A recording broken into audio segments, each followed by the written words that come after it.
Ovog puta nije traktor u pitanje, nego mnogo manja mehanizacija, ali ne toliko manje bitna. Jedno 2-3 nedelje od kad imam ovu prskalicu i preporodio sam se. Znači, ko ima baštu, voćnjak ili čak i za nas male ratare, mala gazdinstva, ova stvar je prava. Znači, kažem, preporodio sam se, tako da u ovom videu ću vam to pokazati koje su prednosti i neke sitne mane ove akumulatorske ledne prskalice Villager. Idemo!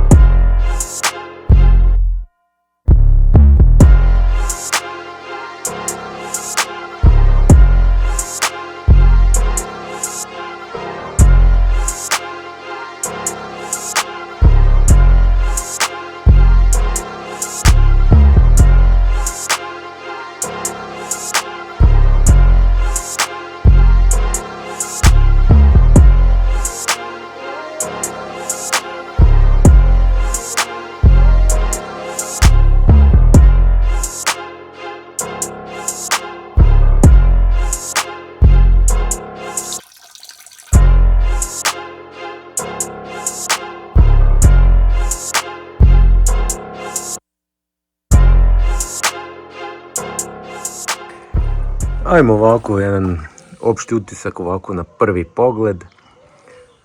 Deluje onako baš malo i kompaktno. Ja kad sam išao da kupim, ja rekao treba mi od ti, što je standardno 16 litara i pokažu mi ovo i ovo mi dalo ovo, rekao ovo 16 litara, ovo dalo mi ko da je 10, maksimala 12. Međutim 16 litara je i baš je onako, kako da kažem, kompaktan i to se pokazuje u radu. Evo, ja koristim već, kažem, 2-3 nedelje i jako je dobar. Jako dobro stoji na leđima. Ovi uške su baš dobre, mekane, tako da ne žulje. Imao sam ja imam još uvijek ručnu leđnu prskalicu, ta je mnogo veća, mnogo glomaznija, a isto 16 litara.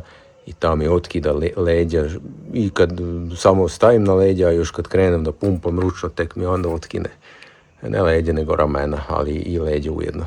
Tako da jako je lagan i kažem onako kompaktan, ergonomičan, to je popularno, jel? Sad sve da bude ergonomično. Ok, sad ima neki 6 litara unutra, pa ima težinu, ali inače onako baš lagan kad je prazan. I ajde onda da brzo pređemo ono šta se dobije u paketu sa ovom prskalicom i ajde tu da krenemo od ovih delova dizne i ovi štapi, tu već stižemo do prvih i pa jedine mane što onako bi ja mogao da kažem. Ovaj štap je jako kratak, ovako se sastavlja, to je jako kratko. S obzirom da je ovo akumulatorska prskalica, koji onako, u akumulatorsku prskalicu će uzeti neko ko treba malo više da prska, a čim neko više treba da prska, znači treba i na neku visinu to da dobaci, jel tako, voćke kad se prskaju ili neka bašta pa malo domašiti malo dalje, a s ovim štapom to nećete uspeti. I na 2-3 mjesta sam tražio teleskopski štap i za ovaj navoj ne mogu da nađem, ovaj neki sitniji navoj, sitniji od onih ručni što imaju pumpe, ručne prskalice i nisam mogao da nađem. Ne kažem da ne može da se nađe, ali za sad ja na 2-3 mjesta nisam mogao da nađem. Druga stvar su ove dizne. Ok, pokazat ću kako funkcioniše svaka ova dizna, a tu imam još jednu manu, ali ajde to kad budem pokazivao onda ću odmah da bude jasnije da pokažem. S ovom prskalicom još dobijamo i ovu kao ručnu pumpu. To vam je kad se začepi negde ovdje, onda navrnete ovu pumpu ovdje na ovu drž, ovdje ima još voda unutra, i onda ručno ispumpavate dok ne čujete da vazduh izlazi, onda ste očistili ovaj odvoz, znači to je onako ajde plus, dobro dođe. I onda dolazimo do jednog jako bitnog dela kod ove prskalice, to je baterija i punjač. Znači, ova prskalica je skuplja varijanta, ima i jeftinija varijanta, isto 16 litara Villager leđna akumulatorska prskalica, međutim ova je skuplja varijanta zato što je ovako što piše fuse ili fuse. To vam je ono da ima onako posebnu bateriju koju poslije možete da izvadite i onda koristite za neke druge uređaje, da, za akumulatorsku bušilicu ili akumulatorsku ugovnu brusilicu ili šta je znam, duvaljku ili šta je znam šta još može da se koristi. Znači ova baterija je za sve Villager i možda još za neke druge marke, kako se zove, akumulatorske alate. A ona jeftina varijanta ima onako integrisanu bateriju unutra ugrađenu i to ne možete, barem ne možete ovako ručno da izvadite i u stvari možda i možete, ali to je mnogo komplikovanije. Znači, kako da kažem, integrisana, ugrađena baterija i ta je jeftinija, ovo je skuplja. Ja sam išao na ovo, pošto hoću da uzem još neke, kako se zove, akumulatorske alate, pa da mogu da bateriju da vadim, da stavljamo drugi i tako dalje. Tako da, ajde da brzake da vam pokažem kako ide ova stvar sa baterijom. Znači, skroz jednostavno, tu je iza, otvorite ova vrata, tu je baterija, stisnete ovako i evo, tu je baterija. I tu je i punjač. I jednostavno, evo ga. I uključite u struju i punite. Znači, skroz jednostavno kad se napuni, evo, skine se i vraćamo nazad. Ovako, evo, po fioku da ubacite. Evo, kliknulo je i vratite vratanca. Znači, još jedna prednost ovog, kako se zove, fuse baterije, znači da je to skroz jednostavno, rukujete sa baterijom, vadite, napunite i vraćate i to je jednostavno. Tako da, dopada mi se ovo, nisam žalio 3-4 hiljade dinara da dodam, da kupim ovu varijantu. Evo, sastavio sam ovaj štap, znači to nema potrebe da pokazujem, skroz jednostavno sastaviti, ima uputstva, ali mislim nije potrebno, skroz je jednostavno. Čak šta više do ovdje već ovako sastavljeno, bilo u kutiji, samo ovo sam trebao da dodam ovaj štap iz 2 dela i dizna, tako da ništa nije posebno. I to je to, kad sastavite, ima vode unutra, onda evo ga, čujete taj zvuk malo, kako pumpa nagura pritisak, možda mu treba sekunda, 2, 3 ili 5 da nagura ceo sistem i onda u stvari do ovdje vam je, jel, nije prekidač nego drška i onda može da krene, nego ajde vidimo na betonu kakav trag ostavlja, koja je dizna, to i mene interesuje i to i vamo hoću da pokažem. I evo ga, ajde isprobamo na betonu, evo ga, prva dizna, to je ova, ajde vidimo kako radi. Uključena je prskalica.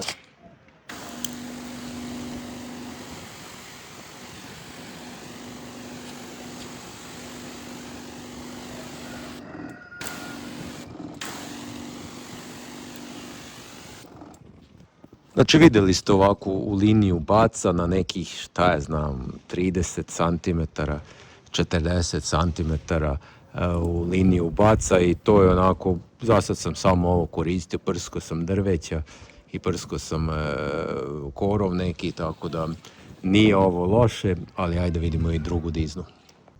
I evo ga i druga dizna, u stvari dve, dupla dizna ili kako to. Ajde vidimo kako ovo radi. Evo, uključena i dalje prskalica. Evo.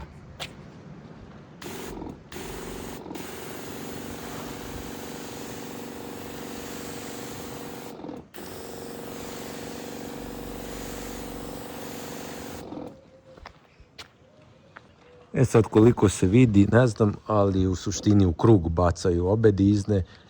I ovo mi deluje onako više onako za dole da prskam onako, recimo protiv nekih insekata, recimo krompir. Ja sad imam dosta krompira u bašti, tako da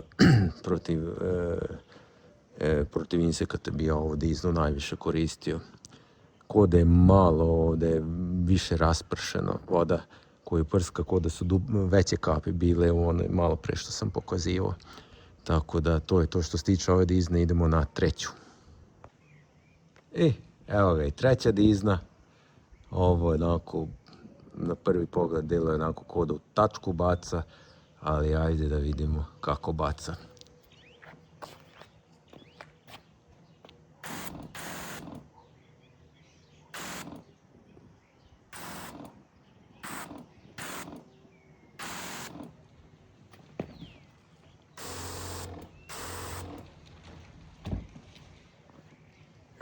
Pa ovo bi rekao onako ko u prsten da baca. Šta ja znam, ja ne znam stvarno, ako neko zna nek mi objasni zašto služi ova dizna. Mislim, nekako mi je onako suvišna. Ne znam, ne bi ovo koristio, jedino ko izgubim nešto za one prve dve dizne, onda bi ovo koristio, ali one dve mi nekako bolje izgledaju. Tako da evo, vidjeli ste kako otprilike funkcioniše s ovim diznama. Ja kažem, ja sam samo ovu jednu diznu s ovim plavim vrhom do sad koristio i za voćke, prskao sam protiv monilije i protiv i korov sam prskao. Tako da samo ovu jednu diznu sam koristio, ove dve nisam, ali recimo ovu diznu bi još mogao da koristim kao kad budemo insekticid koristio protiv nekih insekata. Tako da na osnovu ovog što ste sad vidjeli u ovom videu i na osnovu nekog mog iskustva 2-3 nedelje kako koristim ovu akumulatorsku lednu prskalicu, mogu bi da dam neke okvirne ocene, pa ajmo redom kao neki prvi utisak i kvalitet izrade, ergonomija, tu bi dao 10, znači 10 od 10, tu nemam nikakvu zamerku, lepo stoji na leđima, ne žulja, nije teška prskalica, tako da to je ok.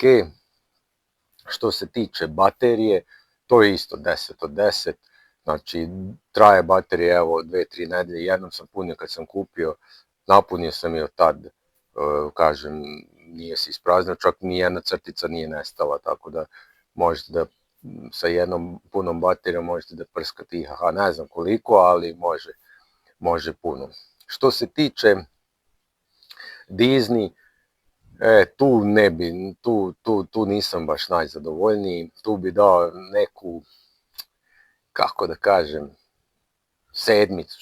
sedmicu od 10, zato što evo ti ima 3 dizne, ali kapljice su malte ne iste kod svih dizni, tako da i ne vidim neku drastičnu razliku među diznama, da li ovo koristi ili ono, sve mi jedno. Imam onu običnu ručnu prskalicu, ta ima neku diznu koja može onako ko maglu da baca. Ovdje to ne, ovdje koje god diznu stavim, malo zavrćem, odvrćem, uvijek iste kapljice, tako da tu nisam baš najzadovoljniji. Što se tiče dužine štapa, tu dajem najmanju ocenu 5 od 10. Ovo, po meni, ovo ozbiljna leđna prskalica ovako u ovim gabaritima kad pričamo, možete da prskate, kažem, ceo dan sa jednom baterijom, malte ne, a ima ovako kratak štap. Znači, ako već imate taj kapacitet, onda bi i štap mogao da bude veći. I onda još možda ostalo da ocenim cenu koštanja ove prskalice, košta negde 14.000 dinara, koliko to, 120 evra, tako nešto. 120 evra, među skupljima imate prskalice od 5.000 dinara pa naviše. Ok, kvalitetnije je ova nego ona od 5.000 dinara sigurno, ali ako uzmem sve u obzir nije strašno, tu bi dao 9, ajde bude nešto malo jeftinije, bila bi, ajde kažem, idealno, ali 9 može da prođe za tu cenu. Tako da generalno neka ukupna ocena bi bila 8 od 10. 8 od 10 kad bi baš bio raspoložen, onda 9 od 10, ali ajde recimo 8,5 od 10. Evo, 8,5 od 10, samo zato što, kažem, zbog dužine štapa. Ajde iznejuš, nije toliko strašno, možete sve da odradite ovako sa jednom diznom što se mene tiče, koji je malo vešti onako sa štapom, ali dužina štapa to mi jako kvari opšti utisak, tako da 8,5 od 10, i što nisam, ja kažem, na 3 mjeseca sam bio, nisam mogao da nađem duži štap, ali ako nađem duži štap, recimo onaj teleskopski, šta je znam, 2 metra, koliko su ti štapovi, nemam pojma, 2,5 metra, onda će ovo biti 10. Tako da kažem, to je nešto, evo sad sam pokušao da ocenim sve aspekte ove prskalice i nadam se da ste dobili, verujem da ste dobili pravu sliku o kvalitetu. Tako da evo, to je bio jedan video malo neobičan, ali ja sam veliki fan ove operacije prskanje. Nije to najpopularnija operacija zato što treba se zaštititi, naročito kad radite sa nekim ozbiljnim hemikalijama, ali po meni ovo je jako bitno zato što od ovog zavisi po meni najviše, pa možda ne najviše, ali tu među najuticajnijim faktorima kad je u pitanju kvalitet i kvantitet roda, ne znam da li u bašti ili na njivi ili gde god. Tako da ja kažem, ja koristim ovo i napolju na njivi, zato što kažem, desi se da taj prvi red do komšije ili prvi red do puta ne uvati najbolje sa traktorom i onda s ovim ladno može da se pretrči tih 200 ili 400 metara s ovih 16 litara, tako da veoma korisna stvar i za male ratare i kažem, meni je ovo jako bitna operacija, prskanje i bašti i napolju na njivi, tako da zato sam odlučio da napravim jedan video i o ovoj prskalici. Nadam se da vam je bio koristan, a mi se uskoro vidimo. Pozdrav!